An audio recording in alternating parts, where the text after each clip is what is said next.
Social media కేసులలో అత్యుత్సాహం అన్నటువంటిది దాని మీదన అసలు విషయాన్ని కనిపెట్టినటువంటి హైకోర్టు ఆగ్రహం వ్యక్తం చేసినటువంటి సంఘటన ఇది.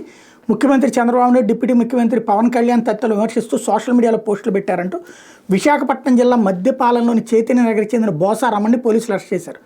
దీంతో ఆయన భార్య బోసా లక్ష్మి తన భర్తను ప్రకాశం జిల్లా పొదిలి, దర్శి పోలీసులు అక్రమంగా నిర్బంధించారని, ఆయన కోర్టు ఎదుట హాజరుపరిచేలా ఆదేశాలు ఇవ్వాలని హైకోర్టులో హెబియస్ కార్పస్ పిటిషన్ వేశారు.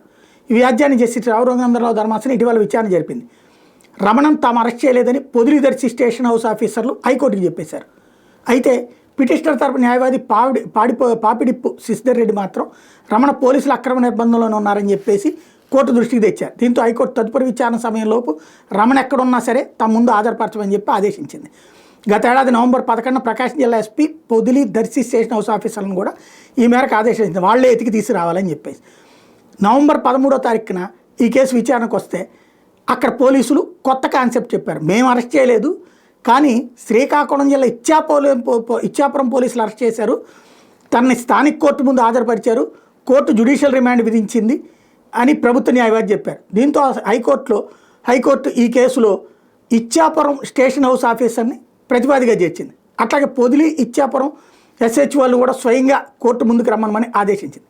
ఈ ఆదేశాలు అందుకున్నటువంటి ఎస్హెచ్ఓలు ధర్మాసనం ముందు హాజరై వివరణ ఇచ్చారు. సోషల్ మీడియాలో పోస్టులు పెట్టినట్టు అంగీకరించాడు రమణ, వాంగ్మూలం కూడా ఇచ్చాడు. దీంతో తర్వాత సెక్షన్ 41 నోటీస్ తీసుకోవడానికి రమణ నిరాకరించాడు.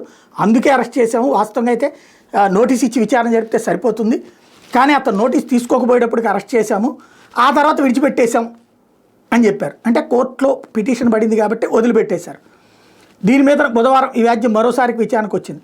పొదిలి ఎస్హెచ్ఓ తీరు మీద ధర్మాసనం విస్మయం వ్యక్తం చేసింది. వ్యక్తిని అసలు ఎలా అరెస్ట్ చేస్తారు? ఓసారి వాంగ్మూలం నమోదు చేసిన తర్వాత మళ్ళీ సెక్షన్ 41 నోటీస్ ఇవ్వాల్సిన అవసరమే ఉంది. ఇది అర్థం కావట్లేదని. అలాగే బాధ్యతాయుతమైన అధికారి అయ్యి ఉండి ఓ వ్యక్తిని అలా అరెస్ట్ చేసి ఇలా వదిలేసామని ఎలా చెప్తారని ప్రశ్నించింది. అరెస్టు విడుదల విషయంలో ఎలాంటి రికార్డులు నిర్వహించకపోవడం మీద ఆశ్చర్యం వ్యక్తం చేసింది. ఈ మొత్తం వ్యవహారంలో పూర్తి వివరాలతో నివేదికలు ఇవ్వాలని ప్రకాశం జిల్లా ఎస్పీ, విశాఖపట్నం పోలీస్ కమిషనర్ ఆదేశించింది. తదుపరి విచారణ ఈ నెల 18వ తారీఖు వాయిదా వేసింది.